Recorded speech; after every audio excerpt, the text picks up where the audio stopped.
the #1 Costa Rica real estate and investment podcast, bringing you experts from all over Costa Rica.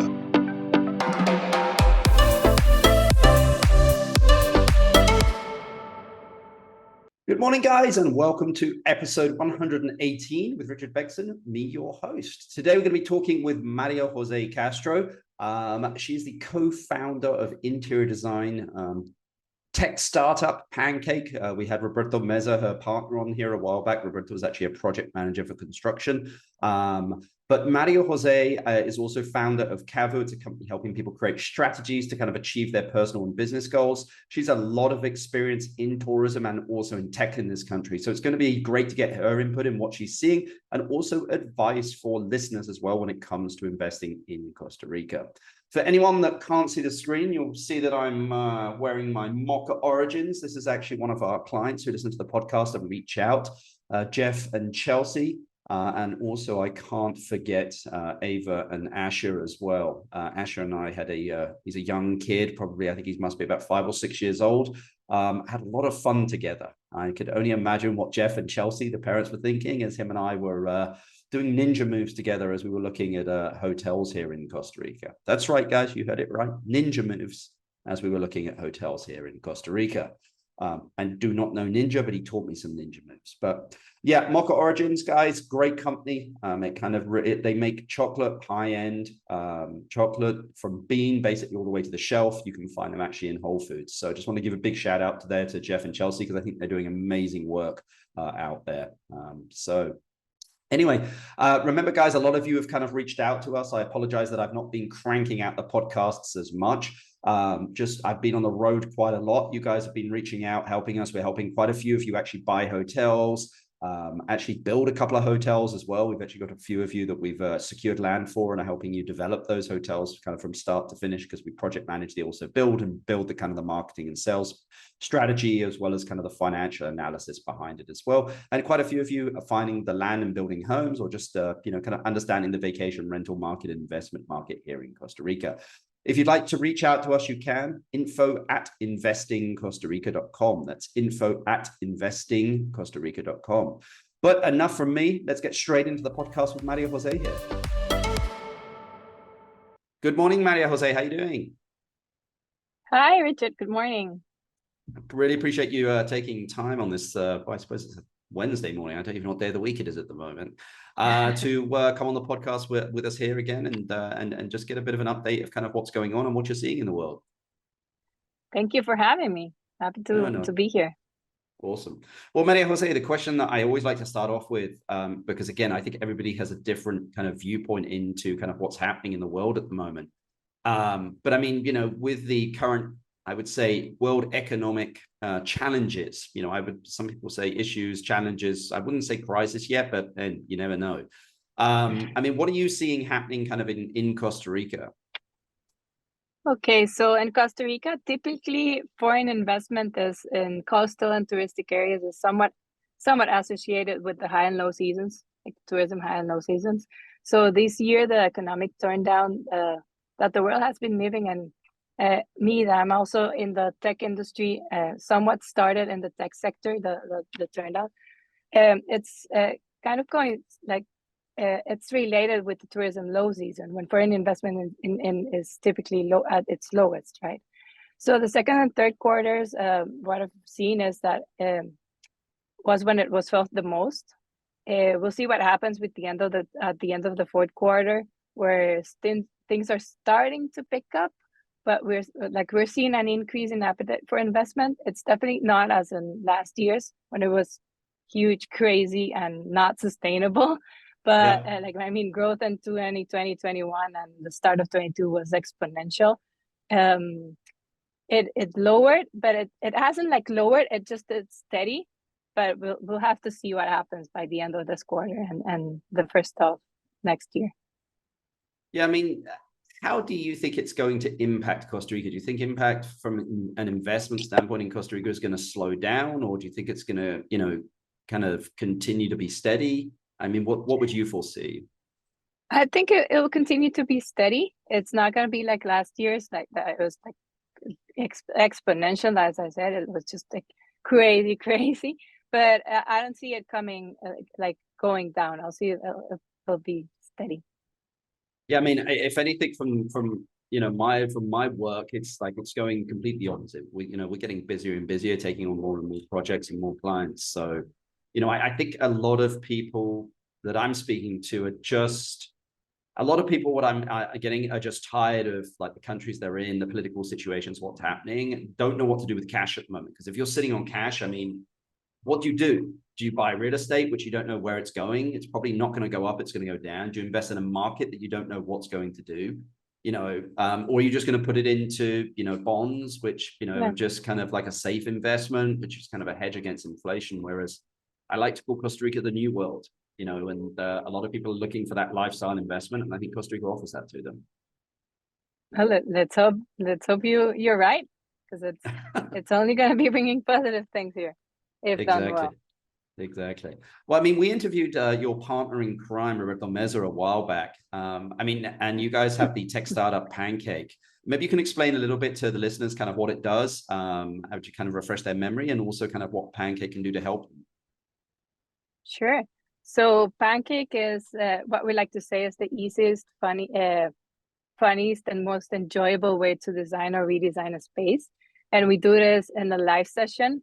So in a matter of 2 hours, you have a space completely designed, not only with 3D, perfectly 3D renders, perfectly designed 3D renders, but also a list of furniture that you can buy through our platform. So we are making design accessible to everyone. Typically, design is only accessible for the top 1%. So we're taking it to the next level.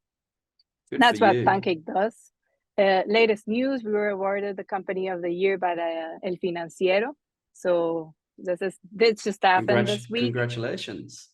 And yeah, Pancake is doing great. Team is great. We're growing. Customers are happy. So yeah, that's where we are right now. Good for you guys. No, I mean, I think it's a very unique concept, and I think it will be it is successful, and I think it will continue to get, more and more successful. I mean, I think for anybody that's listening that wants to redesign their space, to be able to do it live with an interior designer in 2 hours, and also be able to get, to order the furniture there, I think it's just very unique. And as you said, it used to be reserved for the top 1%. And now, I know that people have used it here in Costa Rica before just to, refurbish and redesign their spaces. So. Totally. No. And we're the only company that's doing this worldwide. Yep. In live sessions. So.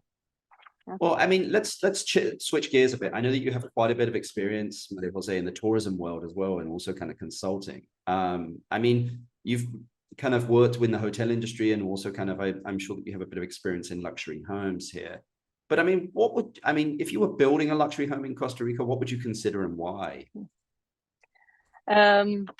Location. I would say it's like I would focus on that to begin with. But then also availability of services from electricity, water, medical services, access to good education if needed. Like, I mean, if there's a family, if you have kids. Also a good diligence process, legal and technical as well, like engineering, our good soils, permits are available, our places apt for construction and all of that. And also, based on my experience, get together a good team, alignment between all the parties involved, experience and execution capacity, from architects to project managers to contractors. And of course, related a little bit to Pancake, interior design is generally overlooked and saved for the end. It should be considered from the beginning and budgeted for.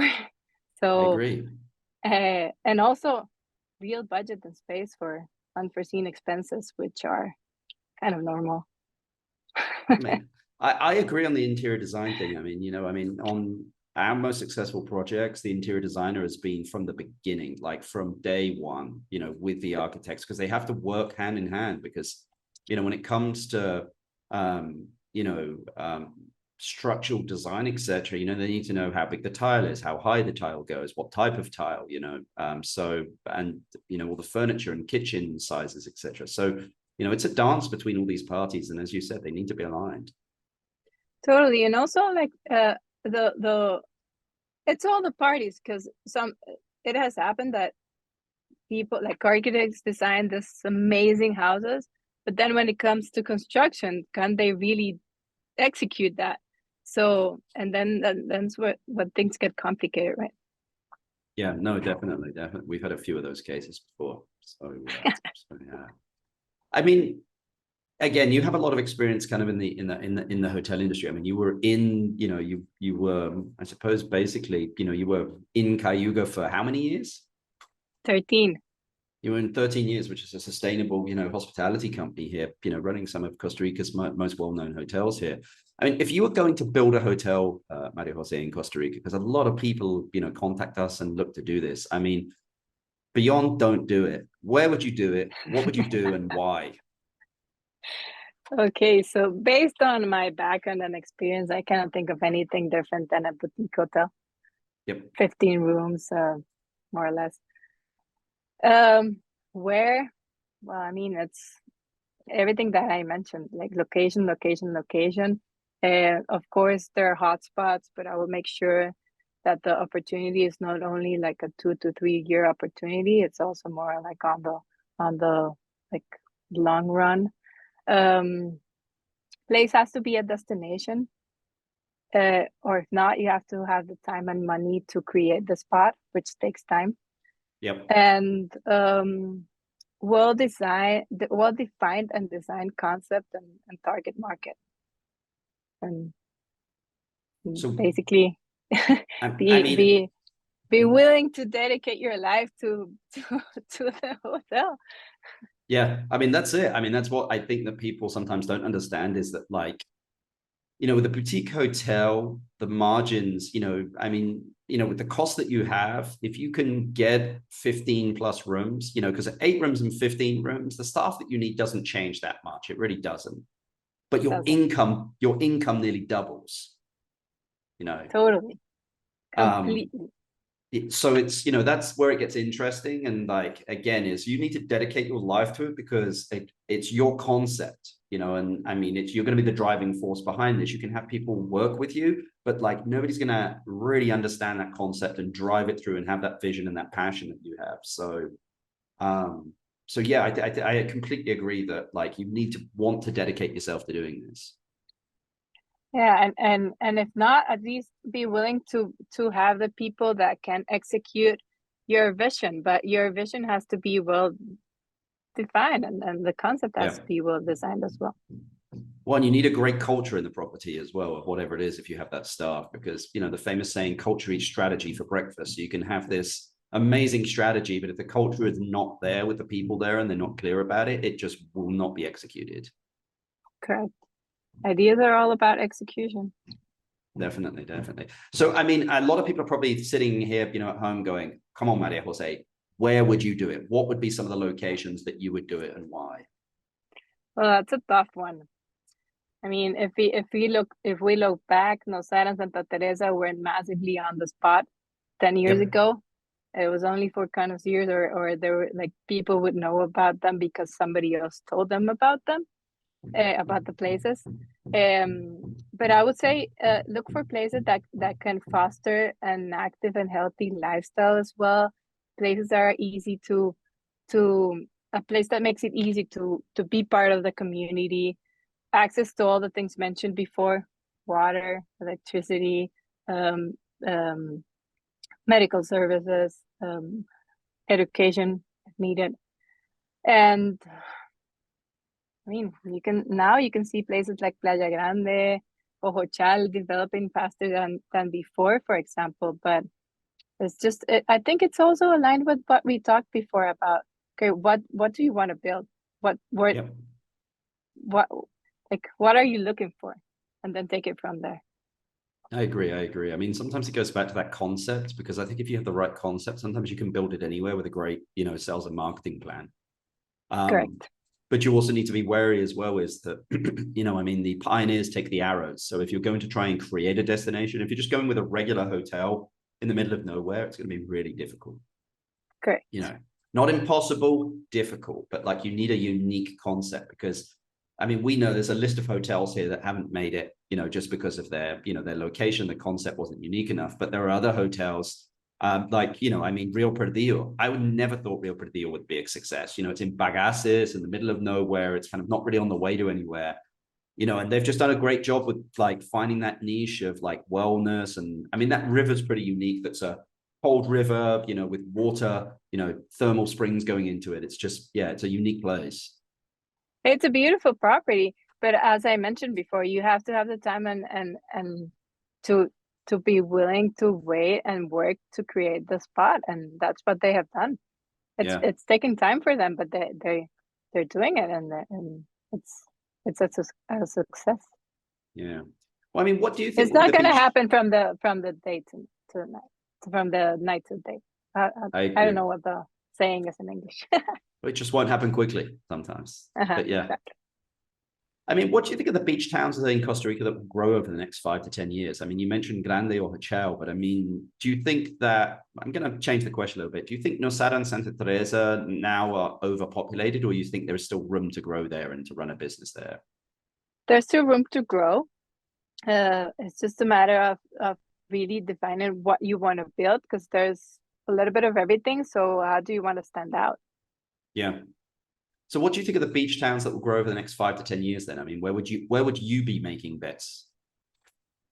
I mentioned two of them, but so it's Playa Grande, Hochal, and like more on the south side of Costa Rica. I mean, it's a tough one. It's a tough one because as I mentioned, I mean, nobody would have Nosara and Santa Teresa to be such a hot spots right now, right? 10 years before. I wonder if like we're seeing a pattern here, because again, Nosara had the Johnson, you know, take over Harmony, and then they got some stuff in the New York Times, and then that really kicked it off. I mean, when you have billionaires come into town, you know, it kind of changes things. You know, Santa Teresa, you know, I mean, I'm trying to think, you know, it was Gisele Bündchen and Tom Brady, you know, kind of came in, and then, I mean, it'd been picking up, it had been growing, but not at the pace at which it had been growing. But every time you get some like mega superstar billionaire come into town, you know, the millionaires kind of ride in afterwards, if that makes sense. And then stuff starts to go crazy. So, you know, I just wonder, you know, if, you know, basically every beach town needs a billionaire, and then from there it will really kick off. So, yeah. Oh, yeah, I mean, the pandemic helped a lot, of course, with all the development and all that. But I'm also looking at things like, for example, okay, Nosara. So it's grown so fast, but there are also millionaires that would like to be close to the hotspot, but not necessarily at the hotspot. So you can see places like Ostional or Marbella developing as well, because it's not like it's close to Nosara, but it's not in Nosara, right? Yeah, I mean, what I've started to find is that like the original kind of settlers that were there, I mean, and I know quite a few of them in Nosara, you know, and in Santa Teresa. And I've even just seen it in areas such as, you know, Tamarindo and Vita. It starts to get a little bit more busier and touristy, and that authenticity kind of is not what it used to be. And it gets busy, you know, and then the roads deteriorate sometimes if they're not, you know, asphalted. And then they sell up and move further out. So as you mentioned, there is like some of the Nosara original guys are just like, look, I'm moving out. I'm going to Pelada. I'm going to Garza. I'm going to Marbella, Ostional. You know, and in Uvita, you know, everyone's moving south to Ojachao, Tres Rios. You know, and the Tamarindo, people that were in Tamarindo, you know, kind of moved south to Pinilla, Avellanas, Negro, or they've moved north to Grande. You know, and we'll see if, you know, Bahia Piratas up there, you know, kind of takes off. Just the access to it is not easy, but you start to see that, you know, kind of trend, and it just seems to kind of just go in cycles here. Yeah, kind of moving out, but still staying close to where everything's happening. Yeah, exactly. So, I mean, where do you believe the gaps in the market lies at the moment? I mean, just it can be in anything, in business, in tourism, in vacation rental. I mean, you know, where do you think that like there's just like, I just don't understand why people aren't doing these type of things.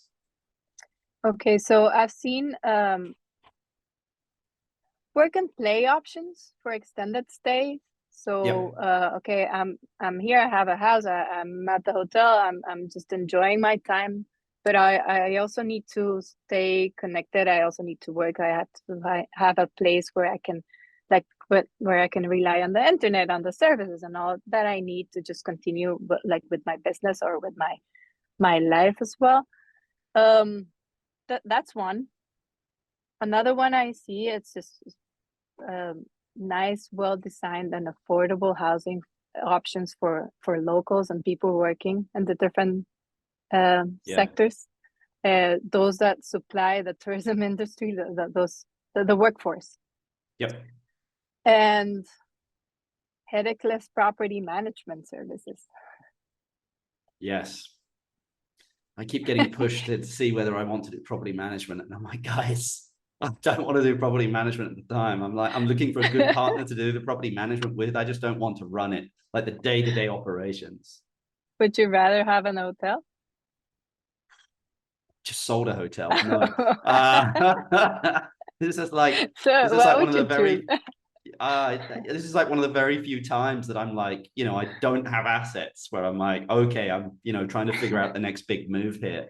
Hotels are like, I feel like a mosquito or a moth to a fly sometimes. I'm like, and I've said it like at certain stages, I'm like, I'm never doing that again. And then, like a year later, I'm back in it. And then I get out and then I'm like, I'm never doing that again. But it's just, I always say there's something addictive about it. And I think that's like, you just get to meet amazing people and you see people at their best, and people are like, well, what do you mean at their best? I'm like, they're on vacation. They're not stressed. They're not thinking about work. Like, we get to see the real people. Like, there's no facade really. Like, nobody cares what your political, like, allegiances are, what your business is, how much money, like, no one cares. Like, we just get to see the raw per individual, which is kind of nice. Agree. Completely.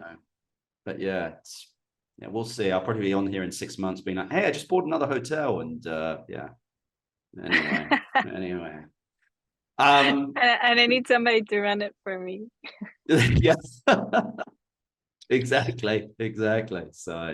So my last question I love to ask, Maria Jose, is I know that you're busy. I mean, if you were to invest, if you inherited $500,000 and had to invest it into a business or real estate in Costa Rica, what would you do with it and why? Come on, you know the answer. You put it in Pancake? Of course. Okay, but let's say you. Well, I mean, I suppose it's a business in Costa Rica. I mean, that it works. is. If you had to invest it in real estate, what would you do then? Put it in Pancake. There you go. Put it in Pancake. I love it. Great answer. I mean, for a founder and driver of the business, that really is a great answer. So awesome. Well, Maria Jose, I really appreciate you coming on the podcast. I'll put all the contact details for Pancake and also you in the description down below for anyone that wants to reach out or is looking to again, redesign, do interior design for their home. It's that easy. You don't need to be based here in Costa Rica. You can be based anywhere in the world. But really appreciate you taking the time to come on the podcast this morning. Thank you. Thank you for having me. It's great. Great chat. Fantastic. Have a great day, Maria Jose. You too. I hope you enjoyed that podcast there with Maria Jose from Pancake. As you guys are aware, all the contact details are there in the description. So I think for anyone that's looking to do any interior design, I think it's just a very unique concept. I remember, I did a little bit of consulting for these guys just because they're friends of mine as well, but it was just a very unique business. I love businesses. Anyone that's spent some time with me knows that I love to know the intricacies of all businesses and kind of understanding all the quirks and where people kind of saw that tipping point in their business as well, where sometimes it just goes a little bit crazy. But anyone that's looking to chat with us, would like to work with us, again, we're investment consultants here in Costa Rica, so we kind of guide you in that process. I think for anyone that's been out with us, understands of like, wow, I think the words that people use is this was much more knowledgeable than I thought. There was just a ton of knowledge. I got a really wide perspective.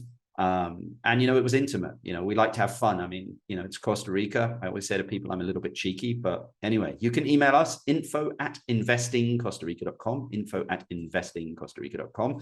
Until the next podcast, guys, I hope everyone has a great holiday season. Speak to you soon. Bye. The #1 Costa Rica real estate and investment podcast, bringing you experts from all over Costa Rica.